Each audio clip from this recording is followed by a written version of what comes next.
আসসালামু আলাইকুম, আমি মাসুম, সাবেক immigration visa team leader, US embassy Dhaka. আপনারা অনেকেই এখন ইমিগ্র্যান্ট ভিসা ইন্টারভিউ লেটার পাচ্ছেন, কেউ কেউ হয়তো নিকট ভবিষ্যতে পাবেন। ইমিগ্র্যান্ট ভিসা ইন্টারভিউ লেটার পেলে কি করণীয়, কিভাবে ডকুমেন্টসগুলো রেডি করবেন বা সাজাবেন এবং কিভাবে ইন্টারভিউর প্রস্তুতি নেবেন, সে বিষয়ে বিস্তারিত কথা বলবো এই ভিডিওতে। এই ভিডিওটিকে যদি আপনারা গাইড হিসেবে ব্যবহার করেন তাহলে আশা করা যায় ইনশাআল্লাহ ইমিগ্র্যান্ট ভিসা ইন্টারভিউর সঠিক প্রস্তুতি নিতে পারবেন এবং ইনশাআল্লাহ on the day of interview কোনো সমস্যা হবে না। দয়া করে চ্যানেলটি সাবস্ক্রাইব, ভিডিওটি লাইক, কমেন্ট, শেয়ার করুন তাদের সাথে যাদের এই তথ্যগুলো জানা দরকার। আপনার কনসালটেশন প্রয়োজন হলে ইমেল করুন tcbd365@gmail.com। এখানে ছোট্ট করে বলে রাখতে চাই যে আমি যে সার্ভিসেসগুলো অফার করি তার মধ্যে অন্যতম জনপ্রিয় একটি সার্ভিস হচ্ছে ইন্টারভিউ কনসালটেশন। অর্থাৎ যারা আগামী কিছুদিনের মধ্যে ইউএস এমবেসি ঢাকাতে ভিসা ইন্টারভিউ দিবেন, immigrant, tourist, business person, medical visa applicant, student, সব ধরনের সব ক্যাটাগরির অ্যাপ্লিক্যান্টরাই আমার এই সার্ভিসটি খুব পছন্দ করেন এবং নেন। সেটি হচ্ছে তারা পেমেন্ট করে অ্যাপয়েন্টমেন্ট নিয়ে আমার অফিসে আসেন এবং আমি ইন্টারভিউর ব্যাপারে বিস্তারিত একটি পরামর্শের সেশন করি। সেখানে কী ডকুমেন্ট নিয়ে যাবেন, কোন ডকুমেন্ট কীভাবে সাজাতে হবে, কী ধরনের প্রশ্ন করতে পারে, কিভাবে উত্তর দিবেন, কী ধরনের পোশাক পরে যাবেন, এ টু জেড সব কিছুই আমি কভার করি যাতে করে খুব সহজেই, বিশেষ করে ইমিগ্র্যান্টরা খুব সহজে সম্পর্ক প্রমাণ করতে পারেন এবং কেসটা যাতে অ্যাডমিনিস্ট্রেটিভ প্রসেসিংয়ে না যায়, on the day of interview যাতে ভিসা ইস্যু হয় সে ব্যাপারে যতটুকু পরামর্শ দেওয়া দরকার প্রয়োজনীয় সব ধরনের পরামর্শ দিই আমি এবং সর্বাত্মক প্রস্তুতি নেওয়ার জন্য সাহায্য করি। আপনাদের এই সার্ভিসটি প্রয়োজন হলে ইমেল করতে পারেন tcbd365@gmail.com। চলে যাচ্ছে মূল প্রসঙ্গে। ধরা যাক আপনি ইন্টারভিউ লেটার পেলেন, ইমিগ্র্যান্ট ভিসা ইন্টারভিউ লেটার পেলেন। প্রথম যে কাজটি করণীয় সেটি হচ্ছে যে সিয়াকে আপনাদের যে ফোন নাম্বার এবং ইমেল আইডি দেওয়া আছে সেগুলো সচল রাখা, ইমেল প্রতিদিন চেক করা এবং ফোন অলওয়েজ হাতের কাছে রাখা যাতে করে কেউ ফোন করলে কখনো মিস না করেন। কারণ এটা খুব কমন প্র্যাকটিস ইউএস এমবেসি ঢাকাতে যে আপনাকে হয়তো ইন্টারভিউ ডেট দেওয়া হলো 20 জুলাই 2024, হতে পারে কয়েকদিন পরে আপনাকে ইউএস এমবেসি ঢাকা ফোন করলো, ফোন করে আপনাকে বললো যে আপনার ইন্টারভিউ ডেটটি পরিবর্তিত হয়েছে, এগিয়ে আনা হয়েছে, আপনার ইন্টারভিউ হবে 5 জুলাই 2024। এটা খুব কমন প্র্যাকটিস। এরকম ফোন পেলে ওরিড হবেন না কেউ, আতঙ্কিত হবেন না কেউ, খুবই কমন প্র্যাকটিস, এটা অনেক ঘটে।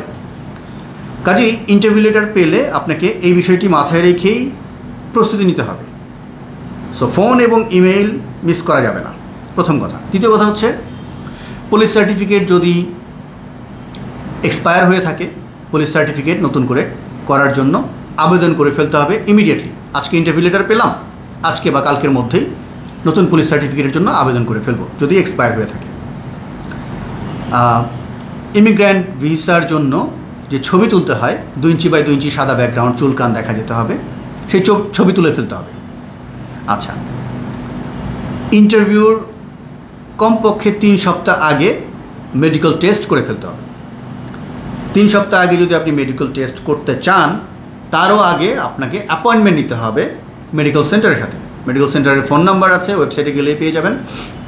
তাদেরকে ফোন করে আগে থেকে অ্যাপয়েন্টমেন্ট নেবেন যাতে করে মেডিকেল টেস্টটা কমপক্ষে 3 সপ্তাহ আগে করা যায়। যেহেতু ইন্টারভিউ ডেট কোনো ক্ষেত্রে এগিয়ে আনা হয়, সো আপনারা 3 থেকে 4 সপ্তাহ আগেও করতে পারেন, কোনো অসুবিধা নেই। আচ্ছা, এই বিষয়গুলো হয়ে গেল। তারপর আমি ইমিগ্র্যান্ট ভিসা আবেদনকারীদেরকে বলি যে 3 থেকে 4টি ডকুমেন্টের ফাইল বা প্যাকেট রেডি করতে। প্রথম প্যাকেটে কী থাকবে? আপনারা যারা আবেদনকারী, ভিসা আবেদনকারী বাংলাদেশ থেকে যারা যাবেন তাদের সিভিল ডকুমেন্ট। সিভিল ডকুমেন্টের মধ্যে কী আছে? বার্থ সার্টিফিকেট, ম্যারেজ সার্টিফিকেট, নিকানামা, পুলিশ সার্টিফিকেট, ভিসার জন্য ছবি, নতুন পুরনো সব পাসপোর্ট, কোনো পাসপোর্ট হারিয়ে গিয়ে থাকলে তার জিডির ইংলিশ ট্রান্সলেশন। কোনো ডকুমেন্ট নোটারি করতে হয় না, কোনো ডকুমেন্ট ফটোকপিও নিয়ে যেতে হয় না।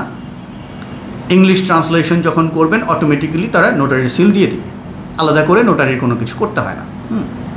এছাড়া যেগুলো আছে সেটা হচ্ছে যে DS-260 যে কনফার্মেশন পেজ, সেই কনফার্মেশন পেজ নিয়ে যাবেন, ইন্টারভিউ লেটার অবশ্যই নিয়ে যাবেন, এবং সেই সাথে ডকুমেন্ট ডেলিভারি প্রোফাইল, যেটা কি না US ট্রাভেল ডক্সের ওয়েবসাইটে করতে হয়, সব অ্যাপ্লিকেন্টদেরকে করতে হয়। সেই ডকুমেন্ট ডেলিভারি প্রোফাইল করে ফেলবেন এবং সেটি প্রিন্ট আউট করবেন বারকোড সহ। এটা অবশ্যই নিয়ে যাবেন। কোনো কোনো ক্ষেত্রে অনেকে ইন্টারভিউর পরেও এটা করে, বাট আমি সাজেস্ট করি ইন্টারভিউর আগে এটা করে নিয়ে যাওয়া। সো বেসিক্যালি এই ডকুমেন্টগুলো আপনারা প্রথম প্যাকেটে রাখবেন। এর পাশাপাশি যদি কোনো অ্যাপ্লিকেন্ট মৃত্যুবরণ করে থাকে, প্রিন্সিপাল অ্যাপ্লিকেন্ট মারা গেলে তো কেস বন্ধ হয়ে যাবে, অন্য কোনো ডেরিভেটিভ যদি মৃত্যুবরণ করে থাকে তার ডেথ সার্টিফিকেট নিয়ে যেতে হবে। যদি ডিভোর্স হয়ে থাকে কারো অতীতে, সেই ডিভোর্সের ডকুমেন্টগুলো নিয়ে যেতে হবে। বেসিক্যালি আপনাদের সিভিল ডকুমেন্ট দিয়ে এই ফাইলটি রেডি করতে হবে। পাশাপাশি যারা F4 অ্যাপ্লিকেন্ট, তাদের যে সকল সন্তানের বয়স 18+, তাদের বয়স প্রমাণের জন্য বিভিন্ন সময়ের স্কুল ডকুমেন্ট বা বিভিন্ন ধরনের ডকুমেন্ট নিয়ে যেতে পারেন। এবং এই ধরনের ক্ষেত্রে ডকুমেন্ট যত পুরনো হবে তত শক্তিশালী হবে, তত গ্রহণযোগ্য হবে। কাজেই এগুলো দিয়ে, সিভিল ডকুমেন্টগুলো দিয়ে আপনি প্রথম প্যাকেটটি সাজাবেন। দ্বিতীয় প্যাকেটে কী থাকবে? দ্বিতীয় প্যাকেটে থাকবে হচ্ছে আপনার পিটিশনারি ডকুমেন্ট। এবং কোনো কোনো ক্ষেত্রে যদি পিটিশনারের হাউস হোল্ড মেম্বারের ইনকামও ব্যবহার করা হয়ে থাকে, তাহলে হাউস হোল্ড মেম্বারের ডকুমেন্ট। এক্ষেত্রে পিটিশনার এবং হাউস হোল্ড মেম্বারের US পাসপোর্ট অথবা গ্রিন কার্ড হোল্ডার হলে গ্রিন কার্ডের কপি, কালার কপি নেবেন, সুন্দর প্রিন্ট আউট, বড় পেজে বড় করে প্রিন্ট আউট করে নেবেন। তাদের যে সকল সিভিল ডকুমেন্ট আছে, সোশ্যাল সিকিউরিটি কার্ড থাকলে নিয়ে যেতে পারেন, স্টেট আইডি কার্ড থাকলে নিয়ে যেতে পারেন, ড্রাইভার্স লাইসেন্স থাকলে নিয়ে যাবেন, তাদের রিসেন্ট 3 থেকে 4 মাসের ইউটিলিটি বিলের কপি নিয়ে যেতে পারেন বাসস্থান প্রমাণের জন্য, তাদের মোস্ট রিসেন্ট 3 বছরের ট্যাক্সের ডকুমেন্ট নিয়ে যাবেন, 3 বছরের W2 নিয়ে যাবেন, এমপ্লয়মেন্ট লেটার নিয়ে যাবেন, এটা ভেরিফাই করার জন্য যে ওনারা এখনও জবে আছেন। কারণ করোনাকালীন অনেকেই জব হারিয়েছেন। এখন ইন্টারভিউতে যেটা হয়, অফিসাররা দেখতে চায় যে আসলে উনি এখন জবে আছেন নাকি রিসেন্টলি জব ছেড়ে দিয়েছেন। এটা প্রমাণ করার জন্য এমপ্লয়মেন্ট লেটার এমপ্লয়ারের কাছ থেকে নিয়ে যাবেন। এছাড়া I-864 তো অবশ্যই নিতে হবে, এবং I-864, I-864A এই ফর্মগুলোর ক্ষেত্রে সিগনেচারের পেজগুলো অরিজিনাল লাগবে। অরিজিনাল বলতে বোঝাচ্ছি যে এটা বাই পোস্টে আনতে হবে। ইমেইলে এনে প্রিন্ট আউট করে নিয়ে গেলে অফিসারের চোখে পড়লে এটা হয়তো রিজেক্ট করে দেবে। কাজেই এটা খুব গুরুত্বপূর্ণ। অন্য সব কিছু আপনি ইমেইলে এনে প্রিন্ট আউট করে কাজ চালাতে পারবেন, বাট I-864 এবং I-864A এফিডেভিট অফ সাপোর্টের যে ফর্মগুলো, সেগুলোর সিগনেচারের পৃষ্ঠাগুলো অবশ্যই অরিজিনাল আনাবেন, অরিজিনালটা নিয়ে যাবেন। অন্য পেজগুলো হয়তো আপনি ইমেলে আনালেন, বাট সিগনেচারের পেজটা বাই পোস্টে আনাবেন। আচ্ছা, তো এগুলো দিয়ে আপনি, আর এখানে আরেকটা গুরুত্বপূর্ণ ডকুমেন্ট হচ্ছে পিটিশনারের বার্থ সার্টিফিকেট, অবশ্যই নিয়ে যেতে হবে অরিজিনালটা। এগুলো দিয়ে আপনি প্যাকেট 2 সাজাবেন।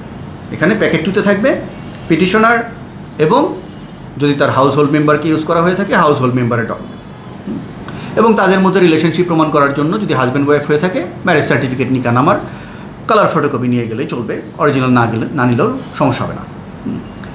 এরপর আসি প্যাকেট 3, যদি আপনার কেসে জয়েন্ট স্পন্সর ইউজ করা হয়ে থাকে। মোটামুটি পিটিশনার এবং হাউস হোল্ড মেম্বারের যে ডকুমেন্টগুলোর কথা বললাম, বেসিক্যালি ওই ধরনের ডকুমেন্টগুলোই, US পাসপোর্ট অথবা গ্রিন কার্ডের ফটোকপি, আর ড্রাইভার্স লাইসেন্স থাকলে যদি দেয় সেটা নেবেন, social security card, state ID এগুলো দিলে ভালো, নিয়ে যাবেন, না দিলে ক্ষতি নাই। ইউটিলিটি বিলের কপি নেবেন বাসস্থান প্রমাণের জন্য, এমপ্লয়মেন্ট লেটার নেবেন জব প্রমাণের জন্য, মোস্ট রিসেন্ট 3 বছরের ট্যাক্স ডকুমেন্ট নেবেন, মোস্ট রিসেন্ট 3 বছরের W2 নেবেন, এবং অবশ্যই অরিজিনাল সিগনেচার সহ I-864 নিয়ে যাবেন। এই গেল জয়েন্ট স্পন্সরের প্যাকেট। প্যাকেট 4 করবেন হচ্ছে সম্পর্ক প্রমাণের জন্য। পিটিশনারের সাথে আপনার যে সম্পর্ক হতে পারে হাজব্যান্ড ওয়াইফ বা ভাই বোন বা পিতা সন্তান বা মা সন্তান, এরকম। তো যে সম্পর্কে আছে না কেন, সেই সম্পর্ক প্রমাণের জন্য যথেষ্ট পরিমাণ ছবি নিয়ে যাবেন। এক্ষেত্রে আপনি যত এভিডেন্স নেন কোনো সমস্যা নেই। ছবিগুলো বড় অ্যালবাম না করে ছোট যে অ্যালবামগুলো পাওয়া যায় ওরকম ছোট অ্যালবাম আপনি 10টা 20টা নিয়ে যান, কেউ বাধা দিবে না। এভিডেন্স আপনি যত বেশি নিয়ে যেতে পারেন তত ভালো। এভিডেন্সের ক্ষেত্রে শুধুমাত্র ছবির উপর রিলাই করে না থেকে, এখানে একটা কথা বলে রাখি যে কোনো ধরনের এভিডেন্স যত পুরনো হবে তত ভালো, ছবি যত পুরনো হবে তত ভালো। এবং অবশ্যই ছবিগুলো নিয়ে যাওয়ার আগে সবগুলো ছবি ভালো মতো দেখবেন, যাতে করে আপনাকে প্রশ্ন করলে আপনি আইডেন্টিফাই করতে পারেন কোন ছবিতে কে কে আছে। পুরনো ছবি হতে পারে, 20 বছর 30 বছর আগের ছবি, জিজ্ঞেস করলে এটাকে আপনি হয়তো চিনলেন না, সন্দেহজনক হবে। সো সম্পর্ক প্রমাণের জন্য শুধুমাত্র ছবি না, বিভিন্ন ধরনের দলিল দস্তাবেজ, যে কোনো ডকুমেন্ট যা কিনা দুজনের সম্পর্ক প্রমাণ করতে পারে। রেমিটেন্স হতে পারে, তারপর সোশ্যাল মিডিয়াতে বা বিভিন্ন প্ল্যাটফর্মে আমরা যে চ্যাটিং করি বা ফোন কল রেকর্ড থাকতে পারে, এগুলো সব প্রিন্ট আউট করে নিয়ে যেতে হবে। সো সম্পর্ক প্রমাণের জন্য আরেকটা প্যাকেট করতে হবে। এই মূলত 4টি প্যাকেট নিয়ে আপনি ইন্টারভিউতে যেতে পারেন। ইন্টারভিউর সময়ের হাফ অ্যান আওয়ার আগে চলে যাবেন, এবং আপনাদের ফিঙ্গারপ্রিন্ট হবে, ছবি তোলার প্রয়োজন হলে ছবি তুলবে, দেন ইন্টারভিউ হবে। এবং ইন্টারভিউতে কী প্রশ্ন করবে, কিভাবে উত্তর দিবেন, এটা আসলে ডিপেন্ড করবে আপনার ক্যাটাগরির উপর। সো এই ব্যাপারে এখানে আমি হয়তো সংক্ষিপ্ত পরিসরে বিস্তারিত কথা বলার সুযোগ নাই, কারণ কেস টু কেস ভ্যারি করবে কী ধরনের কোশ্চেন করবে বা কোন অ্যাঙ্গেলে কোশ্চেন করবে বা কোন অ্যাঙ্গেলে আপনি আনসার দিবেন। তো বেসিক্যালি ওই ব্যাপারে আপনার যদি কোনো লয়ার থাকে, কোনো কনসালটেন্ট থাকে, তাদের হেল্প নিতে পারেন কী ধরনের কোশ্চেন করবে, কীভাবে আনসার দিবেন, সেটা প্রিপারেশন নিয়ে যাওয়ার জন্য। অনেকের কেসে অনেক ধরনের প্রবলেম থাকে, সেই প্রবলেমগুলো কীভাবে অ্যাড্রেস করবেন বিশ্বাসযোগ্যভাবে, সেগুলো আগে থেকে প্রস্তুতি নেওয়া ভালো। যদি কারো কোনো মিথ্যা তথ্য দেওয়া হয়ে থাকে, সেটা কীভাবে হ্যান্ডেল করবেন, এগুলো অত্যন্ত গুরুত্বপূর্ণ ইস্যু। কারণ মিথ্যা ব্যাপারটাকে ইউএস এমবাসি ঢাকা অনেক সিরিয়াসভাবে দেখে।